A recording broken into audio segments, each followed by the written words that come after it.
I stand before you not a lifelong Lutheran, full disclosure, rather as someone who grew up with a Catholic father, a Methodist mother, and a Baptist maternal grandmother. So, with that, as a result of that, I was influenced by quite a diverse religions and the music that came with that. But I embrace that and I love that. And one of the other things that I love is when Pastor Carolyn says, she stands up here and says, all are welcome at Salem. All are welcome at that table. And I love that. I lived in a home, I grew up in a home where everyone was welcome, particularly with my mom. She was like the heart of our family. And Greg and I were married in a Lutheran church. We were married at Calvary Lutheran Church, just to qualify us a little bit. And later attended Salem with Pastor Ed and his lovely wife, Vicki. So this is our second time back. Now, my husband is a musician, and my mother played the piano. And I was not gifted with singing or with being able to play an instrument. However, I love music. And it touches me in almost every aspect of my life, most days. But what I like most about it is the Spirit leads me to music, and then that leads me to Scripture. And I'll tell you how that works for me. At nighttime when I say my prayers, and it depends on what I'm asking for, sometimes I'm very grateful and, thanking for my blessings. Sometimes I'm asking for clarity or guidance or forgiveness, sometimes for strength, but most of the time for patience. And so God, for me, restores me while I sleep. And I will often wake up and have lyrics on my mind.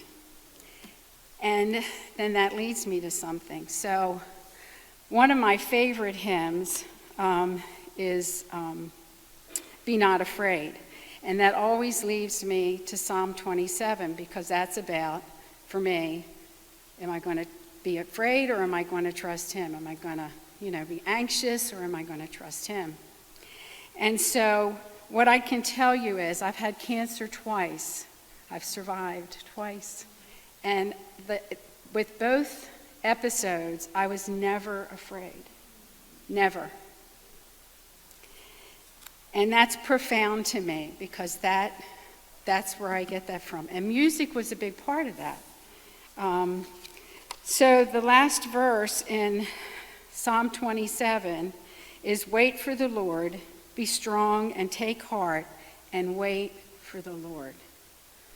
Because that's when I need the most help with, waiting for his timing, not for my own. The second time I survived cancer, the psalms, the harps that we had that surrounded the pews, I know, that, oh my gosh, I'll never forget that. And our resounding choir were a huge part of my spiritual and physical path of healing. When my treatment ended, Greg and I rang the bell, and Salem's bell choir always reminds me of my one time of ringing that bell.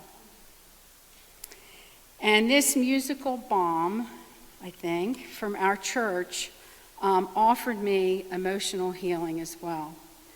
Now, 3 years later, those same bells and beautiful voices, I'm always in awe of, people that have that talent. They have the beautiful voice and they have answers, because I can't do that, and I just love that so much, to be able to enjoy that with someone who has that gift.